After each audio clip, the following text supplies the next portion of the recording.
അടുത്ത തിയറിയാണ് നമ്മൾ പറഞ്ഞ VBT അല്ലെങ്കിൽ വാലൻസ് ബോണ്ട് തിയറി. ലീനസ് പോളിംഗ് എന്ന സയൻറ്റിസ്റ്റാണിത് പ്രപ്പോസ് ചെയ്തത്, വാലൻസ് ബോണ്ട് തിയറി. നമുക്ക് അതിൻ്റെ ബേസിസ് എന്തൊക്കെയാണ്? VBT based on valence bond തിയറിയുടെ ബേസിസ് എന്തൊക്കെയാണ്? ഒന്നാമത്തെ അറ്റോമിക് ഓർബിറ്റൽസ്. നമ്മൾ രണ്ടാമത്തെ ചാപ്റ്ററിൽ പഠിച്ചാണ് എന്താണ് അറ്റോമിക് ഓർബിറ്റൽ എന്ന്. അറ്റോമിക് ഓർബിറ്റലാണ് അതിൻ്റെ ഒന്നാമത്തെ ബേസ്. രണ്ടാമത്തെ ഇലക്ട്രോണിക് കോൺഫിഗറേഷൻ, അതും എന്താണെന്ന് പറയുന്നില്ല, നമ്മൾ പഠിച്ചതാണ്. മൂന്നാമത്തെ ഓവർലാപ്പ് ക്രൈറ്റീരിയ ഓഫ് ഓർബിറ്റൽസ്. എങ്ങനെയാണ് ബോണ്ട് ഉണ്ടാവുന്നത്? ഈ അറ്റോമിക് ഓർബിറ്റൽസ് ഓവർലാപ്പ് ചെയ്യുന്നതിൻ്റെ ക്രൈറ്റീരിയ എന്തൊക്കെയാണ്? അതാണ് മൂന്നാമത്തെ. നാലാമത്താണ് പുതിയൊരു കാര്യമാണ് ഹൈബ്രിഡൈസേഷൻ. ഹൈബ്രിഡൈസേഷൻ നമുക്ക് പഠിക്കാനുള്ളതാണ്. അടുത്ത principles of variation and superposition.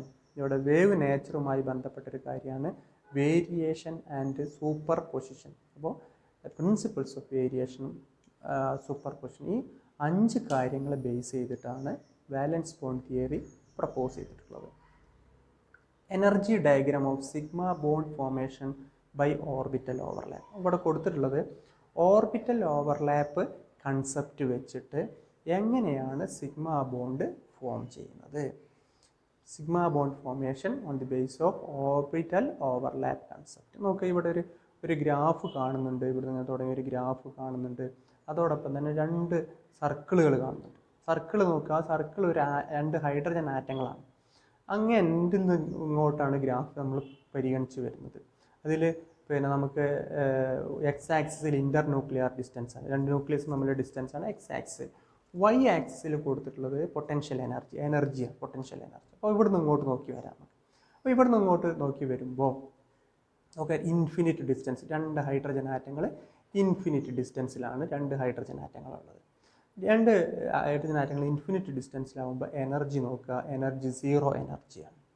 ഈ 0 എനർജി ഇൻഫിനിറ്റ് ഡിസ്റ്റൻസിലുള്ള ഈ 2 ഹൈഡ്രജൻ ആറ്റങ്ങൾ അടുത്തേക്ക് ഇങ്ങനെ ഹൈഡ്രജൻ ആറ്റങ്ങൾ അടുത്തേക്ക് വരുന്നതിനനുസരിച്ച്, അപ്പോൾ 0 എനർജിയിലാണുള്ളത് മനസ്സിലാക്കുക, അത് അടുത്തേക്ക് ഇങ്ങനെ വരുന്നതിനനുസരിച്ച് എനർജി കുറയാണ്. എനർജി കുറഞ്ഞ് വരികയാണ്. ആ ഓവർലാപ്പിംഗ് ഇങ്ങനെ കൂടുന്നതിനനുസരിച്ച് ഓവർലാപ്പിംഗ് ആണ് ഇവിടെ കൊടുത്തിട്ടുള്ളത്. ഓവർലാപ്പിംഗ് ഇങ്ങനെ കൂടുന്നതിനനുസരിച്ച് എനർജി കുറഞ്ഞ് വരും. ഏതുവരെ കുറയും? -436 കിലോ ജൂൾ വരെ കുറയും. അപ്പോഴുള്ള ഡിസ്റ്റൻസ് നോക്കുക, ബോണ്ട് ലെങ്ത് 74 പൈക്കോമീറ്റർ. അല്ലെങ്കിൽ ആ 2 ഹൈഡ്രജൻ ആറ്റത്തിൻ്റെ ന്യൂക്ലിയസ് തമ്മിലുള്ള ഡിസ്റ്റൻസ്, ന്യൂക്ലിയസ് ഇങ്ങനെ ദൂരേന്ന് വരിക, ദൂരേന്ന് ഇങ്ങനെ വന്ന് അത് തമ്മിലുള്ള ഡിസ്റ്റൻസ് 74 പൈക്കോമീറ്റർ ആവുമ്പോൾ ഏറ്റവും മിനിമം എനർജി ആയിരിക്കും എന്ന് പറഞ്ഞു കഴിഞ്ഞാൽ അവിടെ 436 കിലോ ജൂൾ ആയിരിക്കും അതിൻ്റെ എനർജി. അത് വീണ്ടും അടുത്തേക്ക് വരുമ്പോൾ എനർജി കൂടാൻ തുടങ്ങും. ആ 74 പൈക്കോമീറ്ററിനേക്കാളും ബോണ്ട് ലെങ്ത് കുറയുമ്പോൾ എനർജി അങ്ങോട്ട് കൂടാൻ തുടങ്ങും. അപ്പോൾ എനർജി ഏറ്റവും കുറഞ്ഞ എനർജി ഉണ്ടാകുമ്പോഴാണ് ഏറ്റവും കൂടുതൽ സ്റ്റെബിലിറ്റി ഉണ്ടാകും. അപ്പോൾ ഏറ്റവും കുറഞ്ഞ എനർജി വരുന്നത് എപ്പോഴാണ്? 74 പൈക്കോമീറ്റർ ഡിസ്റ്റൻസിൽ വരുമ്പോഴാണ്. അതുകൊണ്ട് അതിൻ്റെ ബോണ്ട് ലെങ്ത് 74 പൈക്കോമീറ്റർ വരാനുള്ള കാരണം. ഇതിനെ എക്സ്പ്ലെയിൻ ചെയ്യുമ്പോൾ നമുക്ക് 1-2 കാര്യങ്ങളും കൂടി പറയാനുണ്ട്. ഇവിടെ ഇതൊക്കെ എന്തുമായി ബന്ധപ്പെട്ടതാണ്? ഈ ന്യൂക്ലിയസും ഇലക്ട്രോണും തമ്മിലുള്ള അട്രാക്ഷനും ഇലക്ട്രോണും തമ്മിലുള്ള റിപ്പൾഷനും ന്യൂക്ലിയസുള്ള റിപ്പൾഷനൊക്കെ ബേസ് ചെയ്തിട്ടാണ് ഇത്തരത്തിലുള്ള ഈ എനർജി ഡിക്രീസ് ചെയ്യുന്നതും എനർജി ഇൻക്രീസ് ചെയ്യുന്നതൊക്കെ സംഭവിക്കുന്നത്. ഇത് ഹൈഡ്രജൻ മോളിക്യൂൾ ഫോർമേഷൻ്റെ എനർജി ഡയഗ്രാം പരീക്ഷയ്ക്ക് ചോദിക്കുന്നതാണ്. നോക്കുക, അതിനെ നമ്മൾ എക്സ്പ്ലെയിൻ ചെയ്യാൻ force of attraction and repulsion on the formation of hydrogen molecule. Hydrogen molecule form ചെയ്യുന്ന സമയത്ത് അവിടെ നടക്കുന്ന അട്രാക്ഷനും റിപ്പൾഷനുമാണ്. നോക്കുക, അവിടെ ഒരു ഭാഗം, മുകളിലുള്ള ഒരു ഭാഗം, ഇവിടെ കൊടുത്തുള്ള ഒരു ഭാഗം, ഒരു പോസിറ്റീവും ഒരു നെഗറ്റീവും എന്താണ്, ഒരു ഹൈഡ്രജൻ ആറ്റത്തിൻ്റെ ന്യൂക്ലിയസും ഇലക്ട്രോണുമാണ്. താഴെയുള്ള ഒരു ഭാഗം എന്ന് പറഞ്ഞാൽ ഒരു പോസിറ്റീവും ഒരു നെഗറ്റീവും രണ്ടാമത്തെ ഹൈഡ്രജൻ ആറ്റത്തിൻ്റെ ന്യൂക്ലിയസും ഇലക്ട്രോൺ, പോസിറ്റീവ് ന്യൂക്ലിയസും നെഗറ്റീവ് ഇലക്ട്രോൺ. അവിടെ 4 തരത്തിലുള്ള ഫോഴ്സുകളാണ് എക്സ്പീരിയൻസ് ചെയ്യുക. ഒന്ന്, 2 തരത്തിലുള്ള അട്രാക്ഷൻ, 2 തരത്തിലുള്ള റിപ്പൾഷൻ. അപ്പോൾ 4 ഫോഴ്സുകളാണ് അവിടെ എക്സ്പീരിയൻസ് ചെയ്യുക എന്ന് പറഞ്ഞാൽ 2 അട്രാക്ഷനും 2 റിപ്പൾഷനും. അപ്പോൾ ആദ്യം റിപ്പൾഷൻ പറയാം, അതാണ് പെട്ടെന്ന് മനസ്സിലാകുന്ന സൗകര്യം. റിപ്പൾഷൻ ന്യൂക്ലിയസും, ഒന്നാമത്തതിൻ്റെ ന്യൂക്ലിയസും രണ്ടാമത്തെ ആറ്റത്തിൻ്റെ ന്യൂക്ലിയസും തമ്മിലുള്ള റിപ്പൾഷൻ, പോസിറ്റീവും തമ്മിൽ റിപ്പൾഷൻ. രണ്ടാമത്തെ അവിടെ റിപ്പൾഷൻ നടക്കുന്നത് ഇലക്ട്രോണും തമ്മിലുള്ള ഒന്നാമത്തെ ആറ്റത്തിൻ്റെ ഇലക്ട്രോണും രണ്ടാമത്തെ ആറ്റത്തിൻ്റെ ഇലക്ട്രോണും തമ്മിലുള്ള റിപ്പൾഷൻ. അങ്ങനെ 2 റിപ്പൾഷനുകൾ അവിടെ ഉണ്ടാവും. ഇനി 2 അട്രാക്റ്റീവ് ഫോഴ്സും ഉണ്ടാവും. ഒന്ന്, ഒന്നാമത്തെ ആറ്റത്തിൻ്റെ ന്യൂക്ലിയസ് രണ്ടാമത്തെ ആറ്റത്തിൻ്റെ ഇലക്ട്രോണിനെ അട്രാക്റ്റ് ചെയ്യും. രണ്ടാമത്തെ ആറ്റത്തിൻ്റെ ന്യൂക്ലിയസ് ഒന്നാമത്തെ ആറ്റത്തിൻ്റെ ഇലക്ട്രോണിനെയും പരസ്പരം അങ്ങോട്ടും ഇങ്ങോട്ടും, ഒരു ന്യൂക്ലിയസ് തൊട്ടടുത്ത ആറ്റത്തിൻ്റെ ഇലക്ട്രോണിനെയും അതിൻ്റെ ന്യൂക്ലിയസ് മറ്റൊന്നിൻ്റെ ഇലക്ട്രോണിനെയും അട്രാക്റ്റ് ചെയ്യും. ഇങ്ങനെ 4 ഫോഴ്സുകൾ എക്സ്പീരിയൻസ് ചെയ്യും. അപ്പോൾ ഈ ഇലക്ട്രോണുകൾ ദൂരെ, ഈ 2 ആറ്റംസ് ദൂരെ നിന്ന് വരുമ്പോൾ ഒരു അട്രാക്റ്റീവ് ഫോഴ്സോ റിപ്പൾസീവ് ഫോഴ്സോ ഇല്ല. ഇങ്ങനെ അടുത്തേക്ക് വരുന്ന സമയത്ത് ആദ്യം കണ്ടുമുട്ടുകാർ തമ്മില ഇലക്ട്രോണുകൾ തമ്മില, അപ്പോൾ റിപ്പൾഷൻ ഉണ്ടാവും.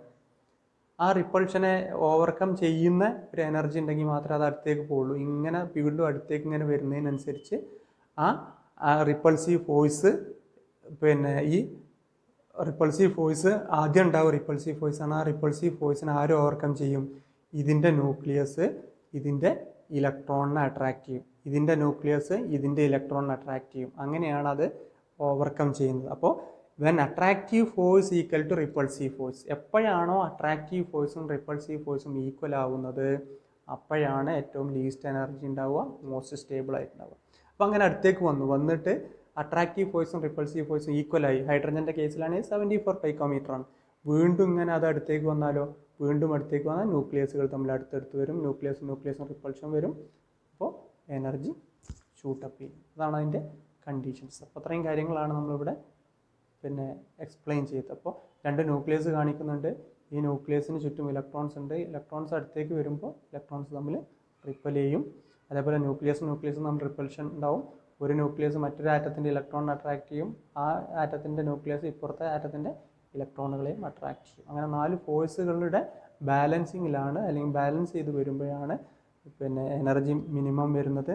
ആ ഡിസ്റ്റൻസ് ആയിരിക്കും അതിൻ്റെ ആ മോളിക്യൂളിൻ്റെ ബോണ്ട് ലെങ്ത് എന്ന് പറയുന്നത്. ഒരു ഗ്രാഫാണ്, നമ്മൾ നേരത്തെ കണ്ട ഗ്രാഫ് തന്നെയാണ്. എന്താണ് ഓരോ മൂവ്മെൻറ്റിലും നടക്കുന്നത് നോക്കാം. ഹൈഡ്രജൻ ആറ്റങ്ങൾ അടുത്തേക്ക് വരുമ്പോൾ when hydrogen distance is equal 74 picometer. ആറ്റങ്ങളുടെ 2 ഹൈഡ്രജൻ ആറ്റങ്ങൾ തമ്മിലുള്ള ഡിസ്റ്റൻസ്, അതായത് ബോണ്ട് ലെങ്ത് 74 പൈക്കോമീറ്റർ ആകുമ്പോൾ റിപ്പൾഷൻ ഈക്വൽ ടു അട്രാക്ഷൻ ആയിരിക്കും. സ്ട്രോങ്ങസ്റ്റ് ബോണ്ട് ആയിരിക്കും, ഒപ്റ്റിമം ഓവർലാപ്പ് ആയിരിക്കും, ലോവസ്റ്റ് എനർജി ആയിരിക്കും. ഓക്കെ, ഇനി അത് 74 ഹൈഡ്രജൻ ഡിസ്റ്റൻസ് 74 പൈക്കോമീറ്ററിനേക്കാൾ കൂടുതലാണെങ്കിൽ അട്രാക്ഷൻ കൂടുതലും റിപ്പൾഷൻ കുറവുമായിരിക്കും. അപ്പോൾ വീക്കർ ബോണ്ട് ആയിരിക്കും, വളരെ കുറഞ്ഞ ഓവർലാപ്പിംഗ് ഉണ്ടാവുള്ളൂ, ആറ്റംസ് അടുത്തേക്ക് കൂടുതൽ വരേണ്ടതുണ്ട്. ഹൈഡ്രജൻ ഡിസ്റ്റൻസ് 74 പൈക്കോമീറ്ററിനേക്കാൾ കുറവാണെങ്കിൽ റിപ്പൾഷൻ കൂടുതലായിരിക്കും, അട്രാക്ഷൻ കുറവായിരിക്കും. അപ്പോൾ ബോണ്ട് വീക്കർ ആയിരിക്കും. ഓവർലാപ്പിംഗ് വളരെ കൂടുതലായിരിക്കും. ആറ്റംസ് ദൂരേക്ക് പോയെങ്കിൽ മാത്രമേ അത് ഓവർകം ചെയ്യാൻ പറ്റൂ. Because of orbital overlap, the bonding electron localizes in the region between the bonding nuclei such that there is a high probability of finding electrons in the region between the bonding nuclei. ഒരു orbital overlap നടക്കുന്ന സമയത്ത് bonding electrons എവിടെ locate ചെയ്യും? 2 ന്യൂക്ലിയസിനും ഇടയിൽ locate ചെയ്യും. അപ്പോൾ അതുകൊണ്ട് എന്താണ് ആ പ്രോബബിലിറ്റി ഡെൻസിറ്റി, നമ്മൾ പറഞ്ഞിട്ട് എന്താണ് പ്രോബബിലിറ്റി ഡെൻസിറ്റി എന്നൊക്കെ. അപ്പോൾ ഇലക്ട്രോണിനെ ഏറ്റവും കൂടുതൽ കണ്ടുമുട്ടാൻ സാധ്യതയുള്ള മേഖല എവിടെയായിട്ട് മാറും? 2 ന്യൂക്ലിയസുകൾക്കിടയിലുള്ള റീജിയണായിട്ട് മാറും. അപ്പോഴാണ് റിപ്പൾഷനും അട്രാക്റ്റീവ് ഫോഴ്സും ഈക്വലായി മാറുന്നത്. Different types of orbital overlapping. നമുക്ക് ഈ ഓർബിറ്റൽ ഓവർലാപ്പിംഗ് കൺസെപ്റ്റ് നമ്മൾ പറഞ്ഞു, VBTയുടെ ഒരു പ്രധാനപ്പെട്ട ഭാഗമാണ്. എങ്ങനെയൊക്കെയാണ് ഓർബിറ്റൽ ഓവർലാപ്പ് ചെയ്യുന്നത്? 3 തരത്തിലുള്ള ഓവർലാപ്പിംഗ് നമുക്കിവിടെ കാണാം. Positive overlapping, negative overlapping, zero overlapping. എന്താണ് പോസിറ്റീവ് ഓവർലാപ്പിംഗ്? നമുക്കറിയാം, ഒരു പി ഓർബിറ്റൽ, എസ് ഓർബിറ്റൽ, ഏത് ഓർബിറ്റൽ എടുക്കുകയാണെങ്കിലും എസ് ഓർബിറ്റലിന് പോസിറ്റീവ് മാത്രമേ ഉള്ളൂ, പോസിറ്റീവ് റീജിയൻ മാത്രമേ ഉള്ളൂ. എന്നാൽ പി ഓർബിറ്റലിന് പോസിറ്റീവ് ലോബുണ്ട്, നെഗറ്റീവ് ലോബുണ്ട്. അപ്പോൾ നോക്കുക, പി ഓർബിറ്റലിലാണെങ്കിൽ നമുക്ക് ഒരു 2 പി ഓർബിറ്റലുകൾ സൈഡ് വേസ് ഓവർലാപ്പിംഗ് നടക്കുകയാണ്. അപ്പോൾ പോസിറ്റീവ് ഓവർലാപ്പ് ചെയ്യുന്നു, നെഗറ്റീവ് ഓവർലാപ്പ് ചെയ്യുന്നു. അത് പോസിറ്റീവ് ഓവർലാപ്പിംഗ് ആണ്. അതേപോലെ പോസിറ്റീവിനെ ഓവർലാപ്പ് ചെയ്യുന്നതിനാണ് നമുക്ക് പോസിറ്റീവ് ഓവർലാപ്പിംഗ് എന്ന് പറയുന്നത്. ഇവിടെ രണ്ടെണ്ണം കൊടുത്തിട്ടുണ്ട്. പി സൈഡ് വൈസ് ഓവർലാപ്പിംഗ് കൊടുത്തിട്ടുണ്ട്, ഇങ്ങനെ ചെരിഞ്ഞ് ഇങ്ങനെ സൈഡ് വൈസ് ഓവർലാപ്പിംഗ് കൊടുക്കുന്നുണ്ട്. മറ്റൊന്ന് പി എൻഡ് ടു ഓവർലാപ്പ്, ഇങ്ങനെ ഒന്ന് ഓവർലാപ്പ് ചെയ്യുന്നത്. അപ്പോൾ രണ്ടും ഇതും പോസിറ്റീവാണ് ഇതും പോസിറ്റീവാണ്, ഇങ്ങനെ ഓവർലാപ്പ് ചെയ്യുന്നത്. മറ്റൊന്ന് ഇതും പിന്നെ ഒന്ന് എസ് ഓർബിറ്റലും ഇങ്ങനെ ഒന്ന് ഓവർലാപ്പ് ചെയ്യുന്നുണ്ട് ഇങ്ങനെ. അപ്പോൾ എസ് എപ്പോഴും പോസിറ്റീവ് മാത്രമേ ഉള്ളൂ, അതിന് നെഗറ്റീവ് ഇല്ല. അപ്പോൾ ഒരു എസ്സും ഒരു പിയുടെ പോസിറ്റീവും കൂടി ഓവർലാപ്പ് ചെയ്യുക. ഇത് രണ്ടും എന്താണ്? പോസിറ്റീവ് ഓവർലാപ്പിംഗ് ആണ്. നെഗറ്റീവ് ഓവർലാപ്പിംഗ് എന്ന് പറഞ്ഞു കഴിഞ്ഞാൽ ഇവിടെ നമുക്ക് കാണാം, നെഗറ്റീവ് ഓവർലാപ്പിംഗ് എന്ന് പറഞ്ഞാൽ പോസിറ്റീവും നെഗറ്റീവും തമ്മിലാണ് ഓവർലാപ്പിംഗ് ഉണ്ടാവുക. പോസിറ്റീവ് നോബും നെഗറ്റീവ് നോബും പിയുടെ, അല്ലെങ്കിൽ ഒരു നെഗറ്റീവ് നോബ് പിയുടെ ഒരു നെഗറ്റീവ് നോബ് പിയുടെ ഒരു നെഗറ്റീവ് ടെർമിനൽ അല്ലെങ്കിൽ നോബ് എന്തുമായിട്ട് ഓവർലാപ്പ് ചെയ്യണം? ഒരു എസ് ഓർബിറ്റലുമായിട്ട് ഓവർലാപ്പ് ചെയ്യുകയാണെങ്കിൽ അതെന്താണ്? Negative overlapping. അതേപോലെ സൈഡ് വൈസ് ഓവർലാപ്പിംഗ് ആണെങ്കിൽ പോസിറ്റീവും നെഗറ്റീവും തമ്മിലുള്ള ഓവർലാപ്പിംഗ് നമുക്ക് ഇങ്ങനെ കാണിക്കാം. ഇത് പോസിറ്റീവിനെ റെപ്രസെൻറ്റ് ചെയ്യുന്നുണ്ടെങ്കിൽ പോസിറ്റീവ് ഇവിടെയാണ്, പോസിറ്റീവ് നെഗറ്റീവ്, ഇങ്ങനെ സൈഡ് വൈസ് ഓവർലാപ്പിംഗ്. അതൊക്കെ നെഗറ്റീവ് ഓവർലാപ്പിങ്ങിന് എക്സാമ്പിൾ. സീറോ ഓവർലാപ്പിംഗ് എന്ന് പറഞ്ഞു കഴിഞ്ഞാൽ നോ ഓവർലാപ്പിംഗ് എന്നാണ് ശരിക്കും. സീറോ ഓവർലാപ്പിംഗ് അതായത് ഒന്നാമത്തെ പിക്ചർ ഇവിടെ കാണാം. നമുക്ക് പി ഓർബിറ്റലിൻ്റെ നോഡിൽ പോയിട്ട്, നോഡ് എന്താ നമുക്കറിയാം, ഇലക്ട്രോൺ ഡെൻസിറ്റി ഇല്ലാത്ത മേഖലയാണ് നോഡ് എന്ന് പറയുക. അപ്പോൾ നോഡിൽ പോയിട്ട് ഒരു പിയുടെ നോഡിൽ പോയിട്ട് എസ് ഓവർലാപ്പ് ചെയ്യുക. അപ്പോൾ അവിടെ ഇലക്ട്രോൺ ക്ലൗഡ് ഇല്ലാത്തതുകൊണ്ട് ഓവർലാപ്പിംഗ് നടക്കില്ല. അത്തരം കാര്യങ്ങളാണ് സീറോ ഓവർലാപ്പിംഗ് എന്ന് പറയുക. ഓവർലാപ്പിംഗ് ഇല്ലാത്ത അവസ്ഥ, അതാണ് സീറോ ഓവർലാപ്പിംഗ്. ഒക്കെ ഓർബിറ്റൽ ഓവർലാപ്പ് കൺസെപ്റ്റ് കുറച്ചുകൂടി വ്യക്തമായിട്ട് നമുക്ക് കാണിച്ചിരിക്കുകയാണ്. രണ്ട് ഹൈഡ്രജൻ ആറ്റത്തിൻ്റെ എസ് ഓർബിറ്റലുകൾ തമ്മിൽ ഓവർലാപ്പ് ചെയ്തിട്ടുണ്ട്. അപ്പോൾ ഓവർലാപ്പ് റീജിയൺ എന്നൊക്കെ കാണിച്ചിട്ടുണ്ട്. അതേപോലെ ഒരു എസ്സും പിയും കൂടി പിന്നെ എസ്സും പിയും കൂടി തമ്മിലുള്ള എൻഡ് ടു എൻഡ് ഓവർലാപ്പിംഗ് കാണിച്ചിട്ടുണ്ട്. പിയും കൂടി തമ്മിലുള്ള എൻഡ് ടു എൻഡ് ഓവർലാപ്പിംഗ്. ഇതാണ് ഓർബിറ്റൽ ഓവർലാപ്പ് കൺസെപ്റ്റ് എന്ന് പറയുന്നത്. നമുക്ക് അതിൻ്റെ കുറച്ചും കൂടി ഡീറ്റെയിൽഡ് ആയിട്ടുള്ള സിഗ്മ ബോണ്ട്, പൈ ബോണ്ട് കൺസെപ്റ്റുകളാണ് ഇവിടെ പറഞ്ഞിട്ടുള്ളത്. സിഗ്മ ബോണ്ട് എന്ന് പറഞ്ഞു കഴിഞ്ഞാൽ എൻഡ് ടു എൻഡ് ഓവർലാപ്പിംഗ്. ഇവിടെ കാണാൻ രണ്ട് പി ഓർബിറ്റലുകളുടെ എൻഡുകൾ തമ്മിൽ ഇങ്ങനെ ഓവർലാപ്പ് ചെയ്യും. ഇതിനെയാണ് സിഗ്മ ബോണ്ടിങ് എന്ന് പറയുക. എൻഡ് ടു എൻഡ് ഓവർലാപ്പിങ്ങിലൂടെ ഉണ്ടാകുന്നതാണ് സിഗ്മ ബോണ്ട്. അതിൻ്റെ താഴെ കാണുന്നത് പൈ ബോണ്ടാണ്. പൈ ബോണ്ട് എന്ന് പറഞ്ഞാൽ രണ്ട് പി ഓർബിറ്റലുകൾ ഇങ്ങനെ സൈഡ് വൈസ് ഓവർലാപ്പിംഗ്, ഇങ്ങനെ ഓവർലാപ്പ് ചെയ്യുന്ന സൈഡ് വൈസ് ഓവർലാപ്പിംഗ് നടക്കുന്നതിനെയാണ് ഫോം ചെയ്യുന്നതാണ് പൈ ബോണ്ട്. രണ്ട് ടൈപ്പ് ബോണ്ടുകളിൽ ഒന്ന് സിഗ്മ ബോണ്ടും മറ്റൊന്ന് പൈ ബോണ്ടും.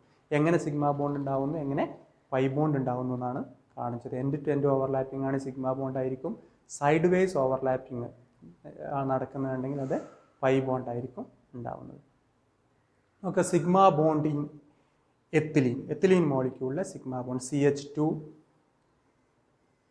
CH2 മോളിക്യൂളിലെ സിഗ്മ ബോണ്ടാണ് കാണിച്ചിട്ടുള്ളത്. രണ്ട് ഹൈഡ്രജനുമായിട്ട് ഒരു കാർബൺ ആറ്റം ബോണ്ട് ഫോം ചെയ്തിട്ടുണ്ട്, അപ്പുറത്ത് രണ്ട് ഹൈഡ്രജൻ ആറ്റവുമായിട്ട് ബോണ്ട് ഫോം ചെയ്തിട്ടുണ്ട്. പിന്നെ രണ്ട് കാർബണിൻ്റെയും രണ്ട് പി ഓർബിറ്റലുകൾ നമ്മൾ എൻഡ് ടു എൻഡ് ഓവർലാപ്പിംഗ്. അപ്പോൾ ഇവിടെ ഉണ്ടായിട്ടുള്ള ബോണ്ട് സിഗ്മ ബോണ്ടാണ്. നമുക്ക് ആ ഒരു പി ഓർബിറ്റലുകൾ a carbon double bond consist of a sigma bond and a pi bond. നമുക്ക് ഒരു ഡബിൾ ബോണ്ട് ഉണ്ടാകുന്ന സമയത്ത് ഒന്ന് സിഗ്മ ബോണ്ട് ആയിരിക്കും, സെൻട്രലുള്ള സിഗ്മ ബോണ്ട് കാണിച്ചിട്ടുള്ളത് end to end overlapping sigma bond. പിന്നെ മുകളിൽ ഇങ്ങനെ ഡോട്ടഡ് ലൈനായിട്ട് കാണിച്ചിട്ടുള്ളത്, ഡോട്ടഡ് ലൈനായിട്ട് മുകളിലും താഴെയും കാണിച്ചിട്ടുള്ളത് ആ കാണുന്ന പി ഓർബിറ്റൽ, നീല കളറിൽ കാണുന്ന രണ്ട് പി ഓർബിറ്റലുകൾ ഇങ്ങനെ സൈഡ് വേസ് ഓവർലാപ്പിംഗ്, ഇങ്ങനെ ഓവർലാപ്പ് ചെയ്യുമ്പോൾ കിട്ടുന്നതാണ് ഈ പൈ ബോണ്ട് എന്ന് പറയുന്നത്. പൈ ബോണ്ടാണ് ഡോട്ടഡായിട്ട് മുകളിലും താഴെയായിട്ട് ഈ രണ്ട് ബ്ലൂ കളറിലുള്ള ഇങ്ങനെയുള്ള ഈ രണ്ട് പി ഓർബിറ്റലുകൾ സൈഡ് വേസ് ഓവർലാപ്പിംഗ് നടത്തുന്നതിലൂടെ പൈ ബോണ്ട് ഉണ്ടാവുന്നത്, ഒന്ന് സിഗ്മ ബോണ്ട്. അപ്പോൾ ആദ്യം ഒരു എൻഡ് ടു എൻഡ് ഓവർലാപ്പിംഗ് അത് സിഗ്മ ബോണ്ട് ആയിരിക്കും. ഡബിൾ ബോണ്ടിൽ ഒന്ന് സിഗ്മ ബോണ്ട് ആയിരിക്കും, രണ്ടാമത് ഉണ്ടാവുന്നത് പൈ ബോണ്ട് ആയിരിക്കും. ട്രിപ്പിൾ ബോണ്ട് ആണെങ്കിൽ ഒന്ന് സിഗ്മ ബോണ്ട്, ബാക്കി രണ്ടും പൈ ബോണ്ട് ആയിരിക്കും. അടുത്ത കൺസെപ്റ്റാണ് ഹൈബ്രിഡൈസേഷൻ. VBTയുടെ ബേസ് ചെയ്യുന്നത് ഒന്നാണ് ഹൈബ്രിഡൈസേഷൻ. അപ്പോൾ ഹൈബ്രിഡൈസേഷൻ പറയുമ്പോൾ നമുക്കറിയാം കാർബണിൻ്റെ അറ്റോമിക് നമ്പർ ഇവിടെ കാണിച്ചിട്ടുണ്ട്, ശ്രദ്ധിക്കുക. കാർബണിൻ്റെ അറ്റോമിക് നമ്പർ 6 ആണ് എന്ന് പറഞ്ഞാൽ 1s2 2s2 2p2 എന്നുള്ളതാണ് എൻ്റെ electronic configuration. 1s2 2s2 2p2. അപ്പോൾ ഈ 1s2 2s2 2p2 എന്നുള്ള ഇലക്ട്രോണിക് കോൺഫിഗറേഷൻ നമ്മൾ ബോക്സ് ഡയഗ്രാമായിട്ട് എഴുതുമ്പോൾ എസ്സിൽ 2 ഇലക്ട്രോൺ 1s, പിന്നെ പിയിൽ 2s 2 ഇലക്ട്രോൺ 2pയിൽ 2 ഇലക്ട്രോൺ. അപ്പോൾ എങ്ങനെ വരുള്ളൂ? പി ഫുള്ളി ഫിൽഡാണ്, പിന്നെ എസ് എന്താണ്, എസും ഫുള്ളി ഫിൽഡ്, 2s ഫുള്ളി ഫിൽഡാണ്. 2pയിൽ മാത്രം 2pxലൊന്നും 2pyലൊന്നും. ഇനി അതിനെ നമ്മൾ ഈ ഒരു ബോണ്ട് ഫോം ചെയ്യണമെന്നുണ്ടെങ്കിൽ അവിടെ വാലൻസ് ബോണ്ട് തിയറി പ്രകാരം പറയുന്നത് ഹാഫ് ഫിൽഡ് ഓർബിറ്റൽസ് തമ്മിൽ ഓവർലാപ്പ് ചെയ്യുമ്പോൾ മാത്രമേ ബോണ്ട് ഫോം ചെയ്യുള്ളൂ എന്നാണ്. അങ്ങനെ നോക്കുകയാണെങ്കിൽ കാർബണിൽ 2 ഹാഫ് ഫിൽഡ് ഓർബിറ്റലേ ഉള്ളൂ. കാർബണിൽ 2 ഹാഫ് ഫിൽഡ് ഓർബിറ്റലേ ഉള്ളൂ. അപ്പോൾ 2 ബോണ്ടേ ഉണ്ടാക്കാൻ സാധ്യതയുള്ളൂ. പക്ഷേ കാർബൺ CH4 എന്നുള്ള മീഥെയിൻ ഉണ്ടാക്കുന്നത് 4 ബോണ്ട് ഉണ്ടാക്കുന്നത്. അപ്പോൾ ബാക്കി 2 എവിടുന്ന് വന്നു? അപ്പോൾ ഗ്രൗണ്ട് സ്റ്റേറ്റിലാണ് നമ്മളിപ്പോൾ ഈ കാണുന്നത്. ഇത് എക്സൈറ്റഡ് സ്റ്റേറ്റിലാവുമ്പോൾ എന്ത് വരും? എക്സൈറ്റഡ് സ്റ്റേറ്റിലാവുമ്പോൾ കാർബണിന് 2s ഒരു ഇലക്ട്രോണ് 2pzലേക്ക് പോകും. അപ്പോൾ 2s ഒരു സിംഗിൾ ഇലക്ട്രോണായി, 2pxൽ 2pyൽ 2pzൽ 4 സിംഗിൾ ഇലക്ട്രോണായി 4 ബോണ്ട് ഫോം ചെയ്യും. ആ പ്രശ്നം പരിഹരിക്കപ്പെട്ടു. പക്ഷേ അത് 4 കാർബണിൻ്റെ 4 ഹാഫ് ഫിൽഡ് ഓർബിറ്റൽസ്, ഒരു എസും 3 പിയും, ഇത് 4 ഹൈഡ്രജനുമായിട്ട് ബോണ്ട് ഫോം ചെയ്യുമ്പോൾ ഒന്ന് SS ഓവർലാപ്പിംഗ് ആണ്. അതായത് കാർബണിൻ്റെ 2s ഹൈഡ്രജൻ്റെ 1s തമ്മിലാണ് ഓവർലാപ്പ് ചെയ്യുന്നത്. ബാക്കി 3 കാർബണിൻ്റെ 2pയും ഹൈഡ്രജൻ്റെ 1s തമ്മിലാണ് ഓവർലാപ്പ് ചെയ്യുന്നത്. അപ്പോൾ ശരിക്കും അങ്ങനെ ഒരു ബോണ്ട് ഫോം ചെയ്യുമ്പോൾ നമുക്ക് 4 സെപ്പറേറ്റ് ആയിട്ട് കിട്ടണം. 4 ബോണ്ട് കിട്ടും. ആ 4 ബോണ്ടിൽ SS ഓവർലാപ്പിങ്ങിൻ്റെ ഒരു ബോണ്ടും ബാക്കി 3 ഒരേപോലെ കിട്ടണം.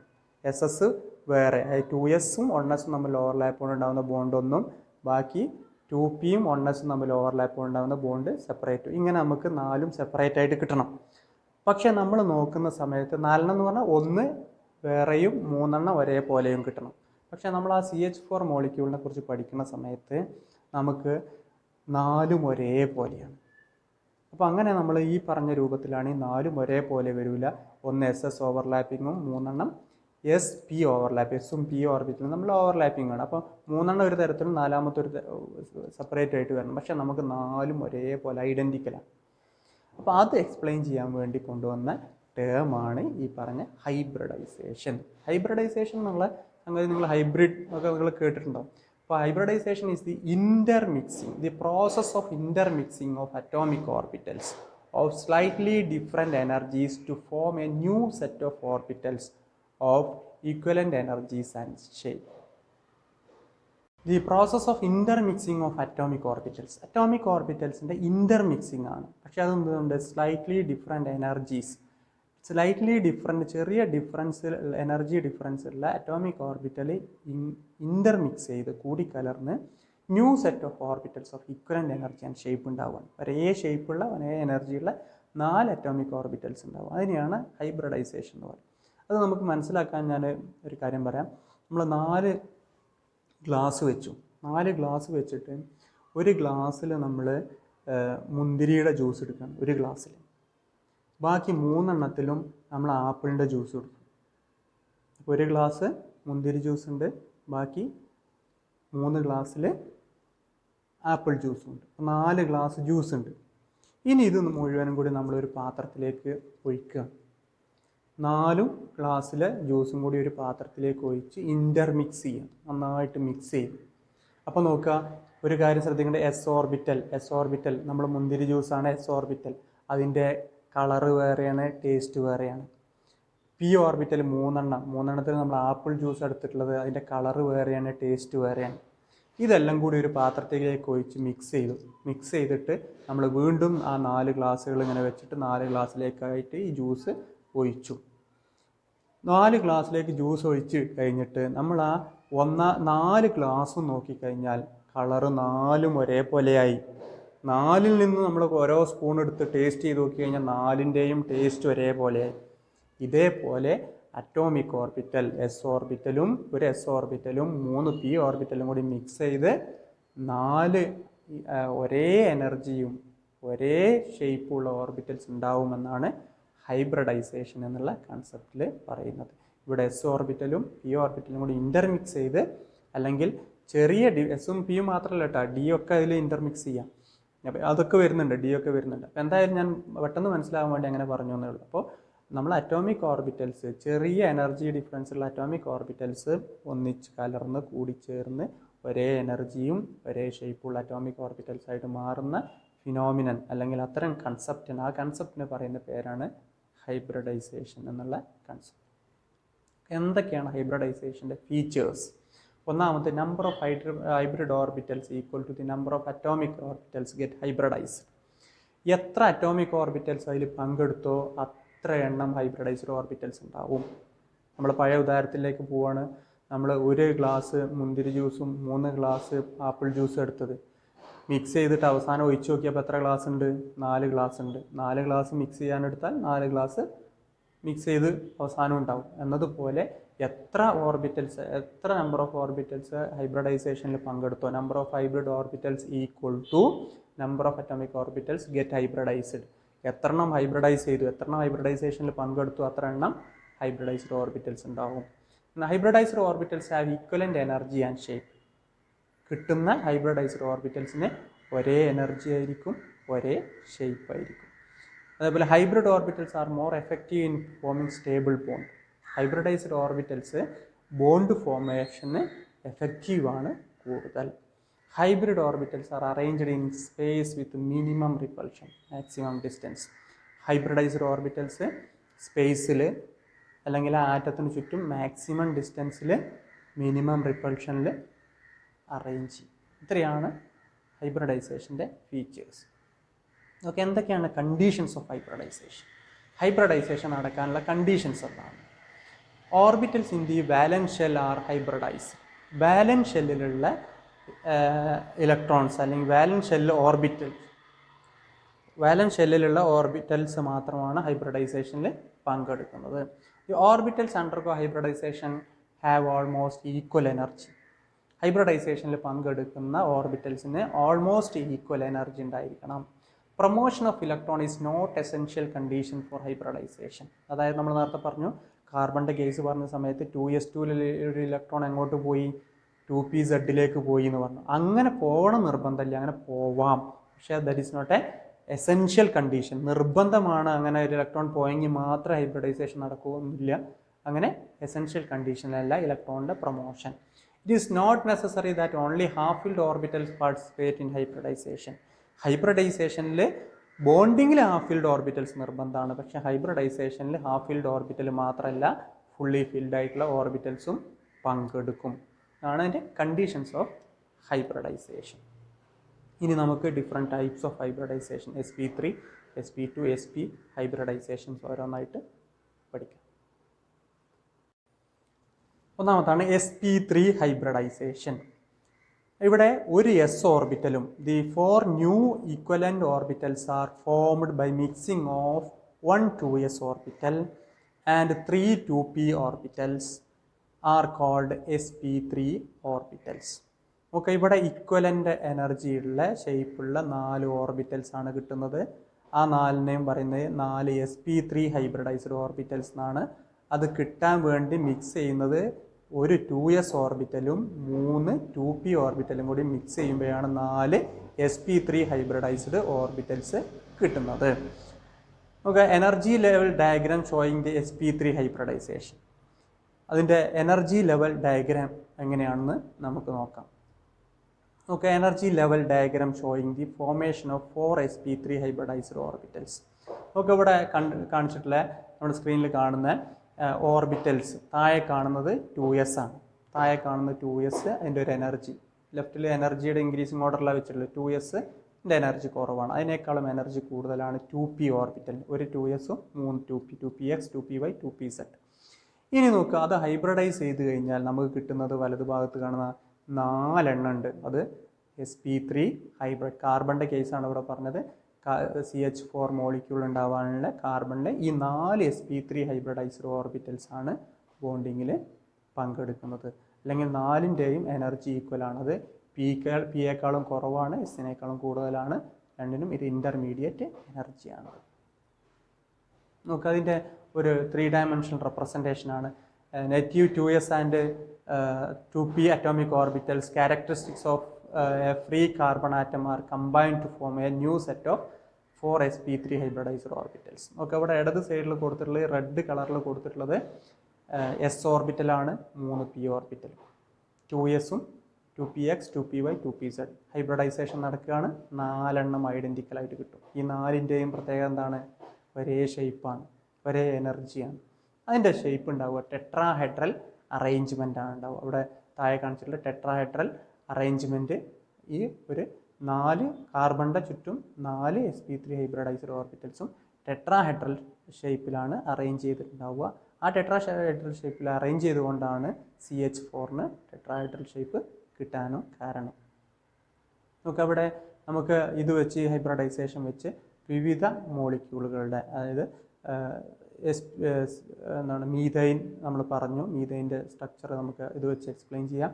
ഇതേപോലെ മറ്റുള്ള മോളിക്യൂൾസിൻ്റെ സ്ട്രക്ചറൊക്കെ നമുക്ക് പറയാൻ പറ്റും.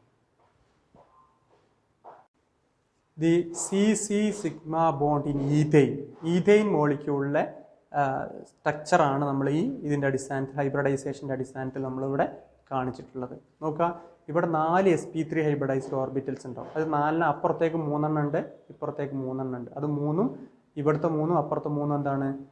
ടെട്രാഹെഡ്രൽ അറേഞ്ച്മെൻറ്റിലെ 3 നാലാമത്താണ് ഈ സെൻട്രലിൽ ഈ ബോണ്ട് ഫോം ചെയ്യുന്നത്. അപ്പോൾ CH3 ആണ് ഇവിടെ ഉള്ളത്, CH3 ഇപ്പുറത്തുള്ളത് CH3. ആ 2 കാർബൺ ആറ്റങ്ങൾ തമ്മിൽ ബോണ്ട് 4ാമത്തെ sp3 ഹൈബ്രിഡൈസ്ഡ് ഓർബിറ്റൽസ് തമ്മിലുള്ള എൻഡ് ടു എൻഡ് ഓവർലാപ്പിങ്ങിലൂടെയാണ് സിഗ്മ ബോണ്ട് ഫോം ചെയ്യുന്നത്.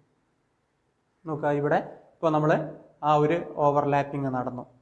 2 ആറ്റങ്ങൾ തമ്മിലുള്ള രണ്ട് sp3 ഹൈബ്രിഡൈസ്ഡ് ഓർബിറ്റലുകൾ തമ്മിലുള്ള ഓവർലാപ്പിംഗ് നടന്നു.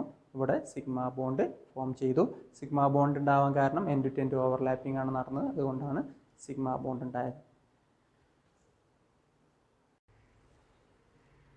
sp2 ഹൈബ്രിഡൈസേഷൻ നമ്മൾ പറഞ്ഞ sp3 ഹൈബ്രിഡൈസേഷൻ ആണ് ഇതുവരെ പറഞ്ഞത്. അടുത്ത് sp2 ഹൈബ്രിഡൈസേഷൻ.